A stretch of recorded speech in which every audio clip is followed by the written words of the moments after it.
भारतीय संविधान भी इस बात का जिक्र करता है कि धर्म के आधार पर इस तरीके के बयान सामने नहीं आने चाहिए। हालांकि नीतीश राणे ने कोई पहली बार इस तरीके का बयान नहीं दिया, उनकी हिस्ट्री रही है। लेकिन ऐसे समय में जब पूरा देश एकजुटता की बात करता है, इसमें अपना पॉलिटिकल स्पेस नीतीश राणे क्यों ढूंढना चाहते हैं?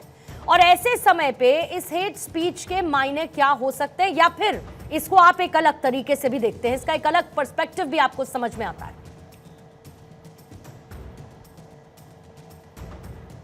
अनम्यूट करेंगे संजय राणा जी, अनम्यूट करेंगे सर।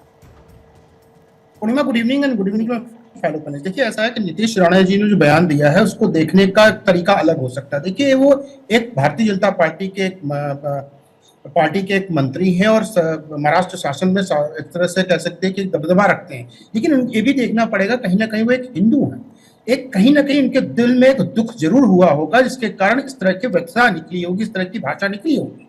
अगर कोई व्यक्ति कहीं पे नाधर्म पूछकर उसकी हत्या करता है, गोली मारता है, तो कहीं ना कहीं दूसरा जो वर्ग है उसको भी ठेस पहुंचती है। देखिए, हमारा जो देश है, नो डाउट ये धर्म के आधार पर नहीं बटा हुआ, धर्म के आधार पर कोई चीजें नहीं हो सकती, धर्म को एक मान के नहीं हो सकती। लेकिन हाँ, अगर धर्म के आधार पर, धर्म को देख करके अगर किसी को गोली मारी जाती है, तो दूसरा वर्ग हो सकता है कहीं ना कहीं उसके अंदर आक्रोश आ सकता है। तो आपको उसको आक्रोशित हिंदू की तरह देखना चाहिए। ऐसा बताइए, भाईचारे का क्या जितने भी ठेका है, जितना भी टेंडर है, क्या एक ही समुदाय लेके चलेगा? दूसरे समुदाय के पास भाईचारा निभाने के लिए कुछ नहीं है? क्या हिंदू सिर्फ चारा बनता रहेगा? तो आपको इस नजरिए से भी देखना चाहिए। हमें नहीं लगता इसमें कोई विघटन है। बहुत सारे, चाहे आपने बोला कि हेट स्पीच, क्या हेट स्पीच में क्या ओवैसी साहब की स्पीच हेट स्पीच में नहीं आती? 15 मिनट के लिए पुलिस हटा दो, मोदी तेरे टुकड़े होंगे, तेरी लाशें निकलेंगी, इस सब की भी हेट स्पीच है। तो क्या वो क्या फूल बरसा रहा है? आप अगर अपनी व्यक्ति की आजादी है, आपने अपने शब्द को रख रहे, अपने विचार को रख रहे, अपने पार्टी के वर्करों के बीच में रख रहे, तो हमें नहीं लगता इसमें कोई बुराई है। लेकिन हाँ, इस तरह के बयानबाजी से किसी भी बड़े नेता को बचना चाहिए।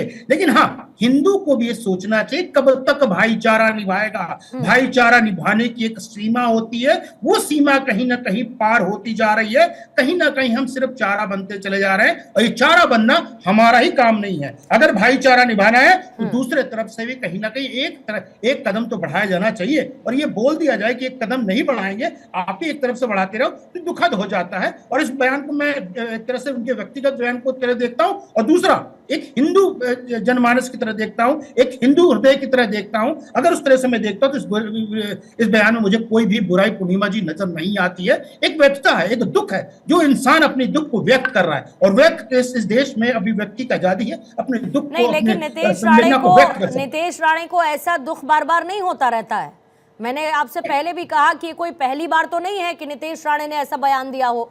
और अगर आपको लगता है कि ये आक्रोश का रिजल्ट है, तो फिर तो आक्रोश तो बहुत ज्यादा है सर। मैं तो कह रही हूं कि मस्तक से लेकर पैर तक जिस तरीके से भारत की आत्मा को चोटिल किया है पाकिस्तान के आतंकियों ने, और ये हमला किया है, तो आक्रोश तो फिर इतना बड़ा है कि उसको लेकर शायद मैं शब्दों में उसको बयां भी ना कर पाऊं। लेकिन अगर उसके रेपरकशंस हम लोग देखेंगे, तो क्या वो इस तरीके से निकलकर सामने आएंगे? और ये क्या जायज है सर? देखिए, आपने एक प्रश्न पूछा कि उनके बार बार ऐसे बयान आते हैं। भाई, क्यों ना है? बार बार हिंदुओं पर कहीं ना कहीं आक्रमण भी तो होते हैं। ये बताइए, हम लोग पाकिस्तान को बोल रहे, नो डाउट पाकिस्तान हमारा दुश्मन है, आज से दुश्मन नहीं है, वो शुरू से दुश्मन है। लेकिन ये बताइए कि 4 आदमी, 2 आदमी, 1 आदमी इस देश में आ करके एक प्लान बनाते हैं, और अपना अंदर का आदमी उसमें नहीं मिला है? बिल्कुल मिला होगा। ये बताइए, कहीं ना कहीं रहने के लिए ठिकाना ढूंढा होगा, कहीं ना कहीं खाने के लिए घर ढूंढा होगा, कहीं ना कहीं अपना जीवन यापन करने के लिए कुछ तो किया होगा। ये बताइए, लोकल इंटेलिजेंस पे सब लोग प्रश्न चिन्ह उठा रहे हैं, लेकिन लोकलों पे प्रश्न चिन्ह क्यों नहीं उठाता आदमी? आप बताइए कि ऐसी घटना हमारे उत्तर मैं तो नहीं मानती संजय राणा जी, मैं नहीं मानती कि किसी ने लोकल मददगारों को लेकर सवाल नहीं पूछा। हर किसी ने पूछा। किसने कह दिया कि हम जो लोकल मददगार हैं? मैं बहुत क्रिटिकल सिचुएशन को कश्मीर में समझती हूँ संजय राणा जी, बहुत अच्छी तरीके से समझती हूँ। और मैं बार बार इस बात को लेकर न सिर्फ टीवी डिबेट्स में, बल्कि मैं अदरवाइज भी इसको लेकर चर्चा कर रही हूँ। और मैं मानती हूँ कि जो कल्प्रिट हैं उनको ढूंढा जाना चाहिए।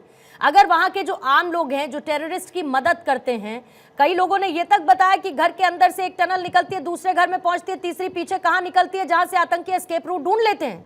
ये सब कुछ होता है। लेकिन फिर अगर ऐसा है तो नीतीश राणे का बयान आप वाजिब ठहराते हैं?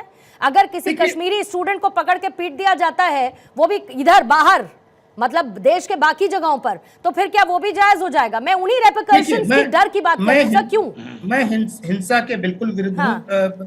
पूर्णिमा जी, मैं नहीं चाहता किसी के साथ हिंसा हो, चाहे वो हमारे भाई हैं, हमारे भाई बहन हैं। उनको अगर किसी देश के दूसरे भाग में रहते तो उनको पीटना या मारना नहीं चाहिए, उनको अशब्द नहीं बोलना चाहिए, नंबर वन। नंबर टू, ये बता दीजिए क्या वही के व्यक्ति जो है वो जो नुकसान पहुंचा रहे? आपको नहीं लगता कि कांग्रेस के कई सांसद ऐसे बयानबाजी देते हैं जो हेट स्पीच में आता है? आपको नीतीश राणे तो दिख रहा है पूर्णिमा जी, लेकिन आपको मसूद के बयानबाजी नहीं दिख रही है, आपके ओवैसी के बयानबाजी नहीं दिख रही है। ये बताइए कि बयानबाजी सारे किसने स्टार्ट किया? सारे बयानबाजी स्टार्ट कब हुआ? प्रधानमंत्री की एक सभा। संजय जी, थोड़ा नेटवर्क इशू है मुझे लगता है। संजय जी, मैं आती हूँ आपके पास, थोड़ा सा नेटवर्क इशू है। तहसीन, आपके पास आना चाहूंगी। जो बात संजय राणा जी अभी कर रहे थे, ये तो देखिए तहसीन है, पहलगाम में जो कुछ हुआ, किस तरीके से धर्म पूछकर टारगेट किया गया, हिंदुओं को टारगेट किया गया। इससे पहले कश्मीरी पंडितों का एग्जोटिस कोई कैसे भूल सकता है? कश्मीर से किस तरीके की घटनाओं को वहां पर अंजाम दिया गया। हिंदुओं को भी टारगेट किए जाने की घटनाएं बहुत आम है। नीतीश राणे का जो बयान, उसको आप एक प्रतिक्रिया के तौर पर देखते हैं, उसको आप ध्रुवीकरण की कोशिश देखते हैं, उसको एक भावना में आकर दिया गया एक बयान समझते हैं जिसकी भाषा पर चर्चा हो सकती है, लेकिन शायद उनके मन में या उनकी इंटेंशन एक आम उस हिंदू की तरह है जिसको टारगेट किया गया और ऐसे एक हमले में मार दिया गया ऐसे बहुत सारे लोगों को जो कि टूरिस्ट के तौर पर पहलगाम घूमने के लिए गए थे। थैंक यू पूर्णिमा जी, आपके शो में मुझे शिरकत करने का मौका मिला। सबसे पहले तो मैं सभी जितने भी हमारे भारतीय शहीद हुए और जितने भी लोग वहाँ पर शहीद हुए, सबको मैं प्रणाम करना, उनके परिवारों को प्रणाम करना चाहता हूँ और कंडोलेंसेस भेजना चाहता हूँ। देखिए, नीतीश राणे जी को अक्सर इस तरह के स्टेटमेंट्स देने की आदत है। हेट स्पीच है, बार बार भी हेट स्पीच देते हैं और इसी के लिए जाने जाते हैं, और इसलिए दे रहे ताकि पोलराइजेशन हो, और उस पोलराइजेशन से शायद उनको सियासी फायदा हो। सबसे पहली बात कि कोई इस चीज को डिनाई नहीं कर रहा कि वहां पर हिंदुओं को चुन चुन कर मारा गया, कोई इस चीज को डिनाई नहीं कर रहा। लेकिन अगर वर्तमान सरकार के अंदर एक विधायक या एक मिनिस्टर अगर इस तरह की बातें करे, तो जो लोग आए थे वो पाकिस्तान से आए थे, वो तो हमारे देश के संविधान में यकीन नहीं करते, वो तो पाकिस्तान में तो कोई आईन नहीं है, हम तो, हमारे मुल्क तो संविधान में यकीन करता है। दूसरी चीज, क्या एक मुल्क के रिप्रेजेंटेटिव को, क्योंकि वे विधायक है, उस स्तर पर गिरना चाहिए जहां पर जहां से उस लोग आते, उस देश से उस लोग आते जो संविधान में और इंसानियत में यकीन नहीं करते। तीसरी बात, और ये सबसे महत्वपूर्ण बात है, देखिए, अगर आप एक विधायक हो और आप सवाल पूछना चाहते हो, ये जरूर पहलगाम पे सब क्रोधित है, तो सवाल वर्तमान सरकार से क्यों नहीं पूछा जा रहा है? चाहे वेस्ट बंगाल हो जहां पर हिंदुओं को मारा जा रहा है, चाहे बांग्लादेश हो जहां पर हिंदुओं को मारा जा रहा है, चाहे कश्मीर हो, वेस्ट केंद्र की सरकार क्या कर रही है, एनएसए क्या कर रहे हैं?